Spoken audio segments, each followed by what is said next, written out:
Hey there. In this video, we're going to talk about movement, exercise, and fitness during the first trimester of pregnancy. My name is Robin. I'm a birth doula, a movement coach, and a personal trainer in Seattle, Washington, and I love working with pre- and postnatal women. I am passionate about these humans because this is such a crucial time in life to really prep you not only for the journey of pregnancy, but for your birth, which then leads to the experiences beyond birth and being a mother and raising your children. So it's a really incredible time to focus in on building some of the capacities in your body. So let's talk about some of the misconceptions around movement in the first trimester, some of the challenges, and then some of the top things that I might recommend, and I do recommend my clients in doing, and you might want to do the same. So a couple misconceptions.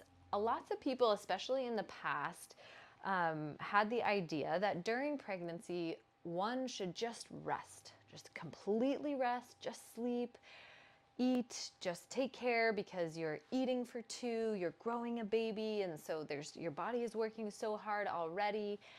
And while in some degree this is true, you do need rest at this time. You most likely need more sleep. Your body internally is doing a ton and expending a lot of energy.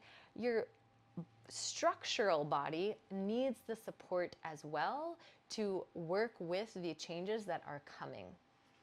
So complete rest, I do not totally advise anybody unless you have specific medical conditions that that your doctor has told you to not move.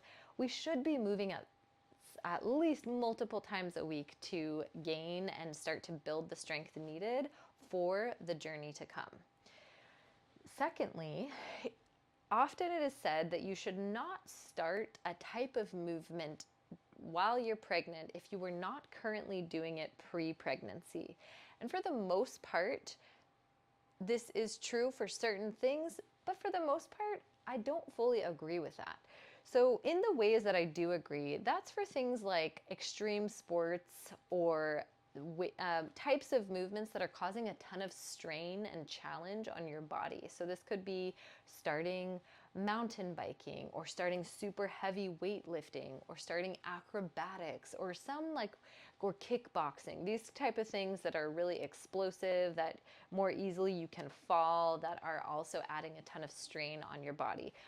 Now, if you were doing those things pre-pregnancy, that's a whole other conversation. You might still be able to do some of those things, but most of us have not been doing those things, and so you probably wouldn't start them during pregnancy.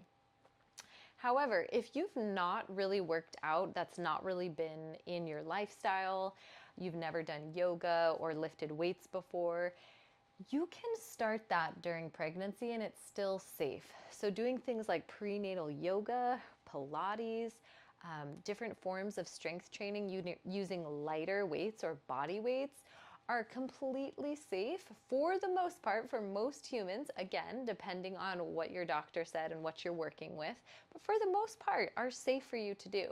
If you think about it, these kind of movements are more so focusing on functional movement, mobility, and a little bit of cardiovascular training, which is all crucial for you, your baby, and your postpartum and beyond.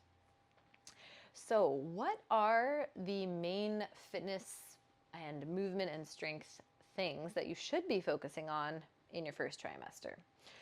Well, first of all, you most likely are dealing with, at this time, a ton of fatigue. So I know you probably most of us won't feel like working out. So generally it's recommended, and I recommend that you try out any type of movement that feels good in your body at this time. So whether that is just walking, whether that's swimming, dancing, if you enjoy lifting weights and you still have the energy for it, it might be that.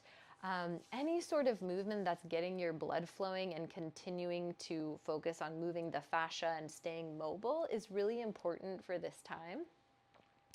So that it can help prepare us for what's to come in the later trimesters.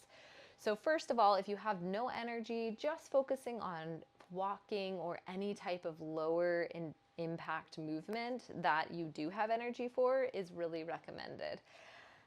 Secondly, if you do have the energy to kind of push yourself and commit to a little bit more consistency and training, focusing in on stabilizing your core right off the bat and understanding and becoming friends with your pelvic floor is crucial at this time, especially since it's going to be easier to start to feel before baby gets bigger. So during pregnancy, we're training the deep layer of the core called your transverse abdominis, and that's beneath the six-pack abs, because we don't really want to be training those six packs during pregnancy because they're going to separate anyways. So we're training the layer beneath that.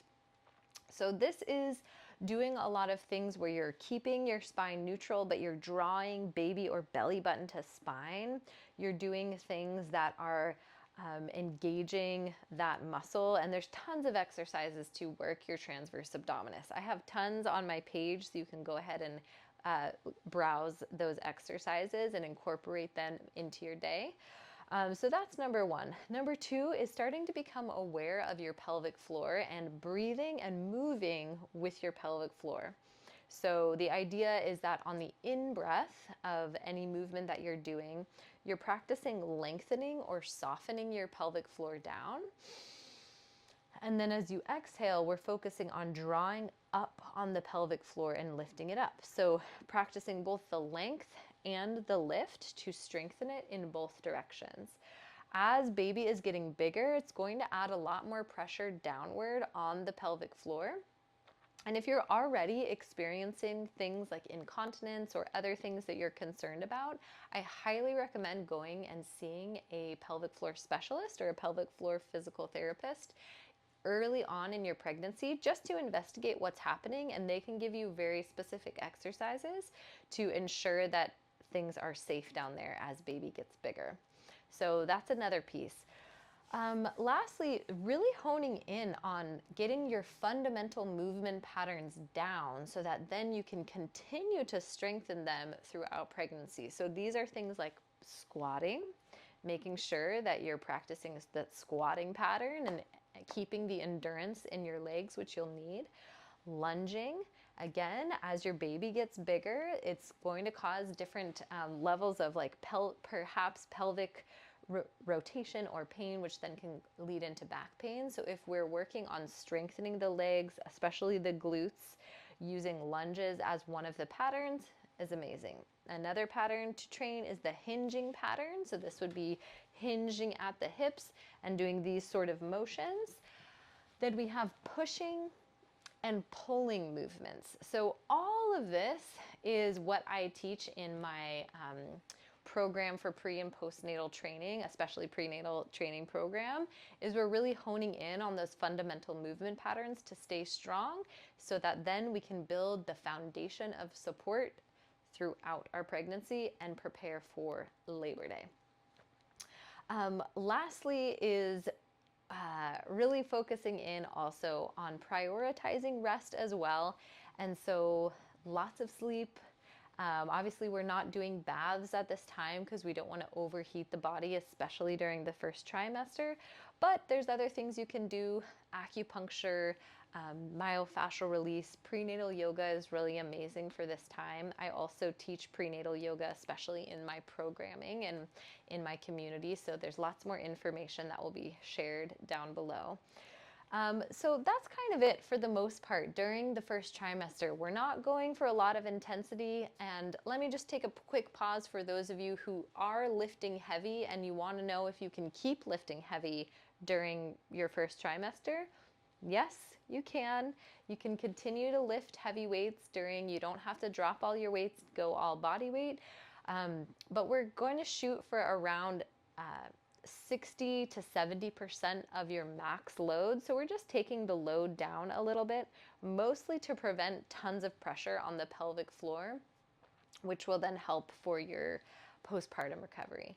The final thing I'll say is levels of intensity in terms of getting your heart rate up, because as pregnancy progresses, your heart rate is going to increase because of your blood supply and your blood volume is expanding.